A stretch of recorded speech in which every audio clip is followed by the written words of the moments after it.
Chapitre 156. Le narrateur ne rappela pas pendant la matinée. Yvon ne prit pas ce silence pour du recul. Quand la voix cessait de parler, elle travaillait ailleurs. La carte mémoire récupérée au parc n'avait livré ni nom ni adresse. Seulement des photos prises de loin, 2 anciens points de passage et un véhicule déjà vu près d'un relais. Quelqu'un avait étudié les habitudes du narrateur sans réussir à le trouver. En début d'après-midi, le téléphone d'Yvon vibra.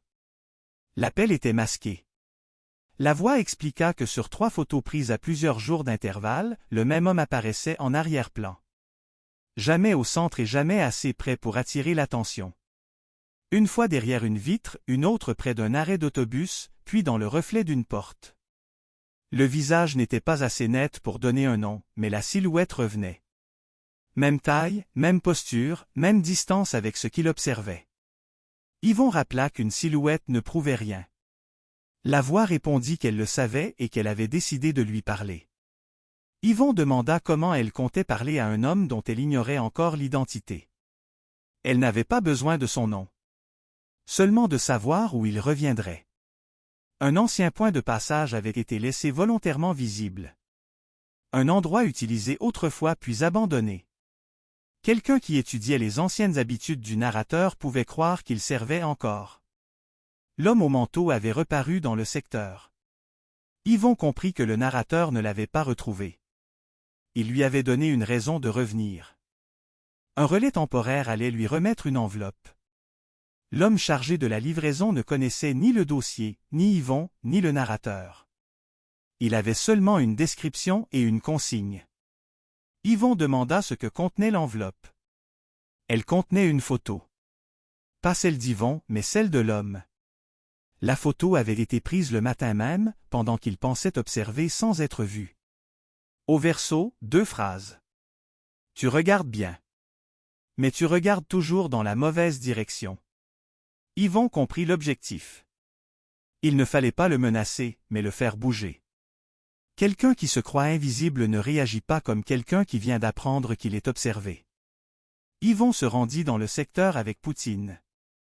Trop de commerce, trop de sorties et assez de circulation pour perdre quelqu'un rapidement. Poutine avait senti brièvement l'enveloppe récupérée au parc. Yvon connaissait ses limites. Dans un secteur rempli de monde, une piste pouvait disparaître vite. Le téléphone vibra de nouveau. La voix annonça que le relais arrivait. Yvon resta loin. L'homme chargé de la livraison traversa le trottoir. Quelques minutes plus tard, l'homme au manteau apparut. La taille correspondait et la posture aussi. Le relais s'approcha et lui tendit l'enveloppe. L'homme ne la prit pas immédiatement. Il regarda derrière le relais, puis demanda qui l'envoyait. Le relais répondit simplement qu'on l'avait payé pour remettre ça. Après quelques secondes, l'homme prit l'enveloppe et le relais repartit. L'homme la glissa dans son manteau et continua de marcher. Pendant près de 20 minutes, il entra dans un commerce, ralentit devant une vitrine et changea 2 fois de direction. Il vérifiait s'il était suivi. Pas parfaitement, mais assez bien pour compliquer les choses. Finalement, il ouvrit l'enveloppe sous un passage couvert. Même de loin, Yvon vit son corps changer. Une épaule monta légèrement et sa tête se releva. Puis il retourna la photo et lut le message. Cette fois, il resta immobile.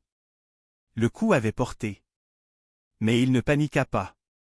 Il replia la photo et repartit calmement. Yvon murmura que l'homme était moins stupide qu'il l'espérait. La voix répondit qu'elle n'avait jamais espéré qu'il soit stupide. Elle voulait seulement l'obliger à improviser. 1 heure plus tard, le 2e morceau du piège fut placé. Une information volontairement imparfaite apparut autour de l'ancien point de passage. Un objet lié à l'ancienne logistique devait supposément être déplacé en soirée. L'information était fausse, mais le lieu était réel. Le narrateur ne s'y rendrait pas et aucun relais important non plus. Yvon demanda si l'homme pouvait flairer le piège. La voix répondit que oui. Il fallait assez de vérité pour que le mensonge respire. Ils attendirent. 1 heure passa, puis une autre. Personne ne vint. À la tombée du soir, une voiture ralentit près du point de passage, puis continua. 10 minutes plus tard, une autre fit la même chose. Pas le même véhicule. Yvon nota les 2 plaques sans conclure. Puis Poutine se redressa et tourna le museau vers le trottoir opposé. Un homme venait de sortir d'un commerce à pied. Pas le même manteau ni la même casquette. Mais la démarche fit réagir Yvon avant même que Poutine tende la laisse. C'était lui. Il avait changé son apparence, pas sa façon de regarder.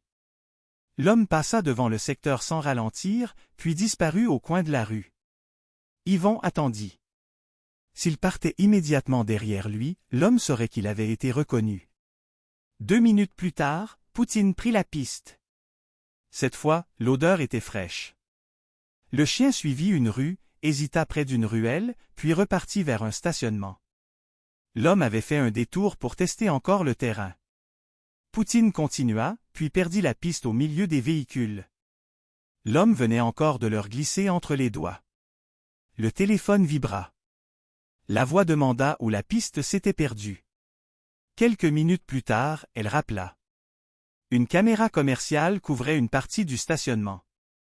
Pas une caméra du narrateur, une caméra ordinaire. L'image montrait l'homme monté dans un véhicule qui n'était aucun des deux ayant ralenti auparavant. Yvon admit qu'il avait bien travaillé. La voix répondit qu'il avait tout de même commis une erreur. Le même véhicule apparaissait déjà, flou, dans une des photos de la carte mémoire. À l'époque, ce détail n'avait servi à rien. Maintenant, ils avaient 2 angles pris à 2 moments différents. La plaque restait partielle, mais plusieurs caractères devenaient lisibles. Pas assez pour donner un nom immédiatement, mais assez pour réduire fortement les possibilités. Yvon sentit l'étau se resserrer. Le message l'avait stressé, l'appât l'avait attiré, puis Poutine avait trouvé sa piste avant de la perdre. Malgré tout, chacune de ces précautions avait laissé un morceau. Une silhouette, une réaction, une odeur récente, un véhicule et une plaque partielle. Le narrateur n'avait pas encore gagné. Mais l'homme n'était plus invisible. La voix demanda si Poutine avait réellement reconnu la même odeur. Yvon répondit que le chien avait pris une piste fraîche à partir de l'homme observé et l'avait suivi jusqu'au stationnement. Ce n'était pas une preuve suffisante à elle seule, mais ça renforçait sérieusement le lien. La voix resta calme. Puis elle annonça qu'elle avait probablement la combinaison complète de la plaque. Yvon demanda un nom. La voix refusa encore de conclure. Le véhicule pouvait être emprunté ou appartenir à un proche. Elle voulait vérifier avant d'accuser quelqu'un. Yvon sourit légèrement. Cette fois, la voix fermait chaque porte avant d'avancer. Puis elle ajouta que l'homme avait voulu lui apprendre ce que ça faisait d'être observé. Maintenant, il savait que le regard pouvait revenir dans l'autre sens. L'appel se termina. Poutine resta près d'Yvon, le museau tourné vers le stationnement. Il ne l'avait pas rattrapé et ne connaissait même pas encore son nom avec certitude. Mais pour la première fois depuis le début de cette affaire, l'homme avait dû improviser. Et chaque fois qu'il avait improvisé, il avait laissé quelque chose derrière lui. Le piège n'était pas fermé. Mais il venait de perdre assez d'espace pour comprendre qu'il n'allait pas pouvoir regarder encore très longtemps.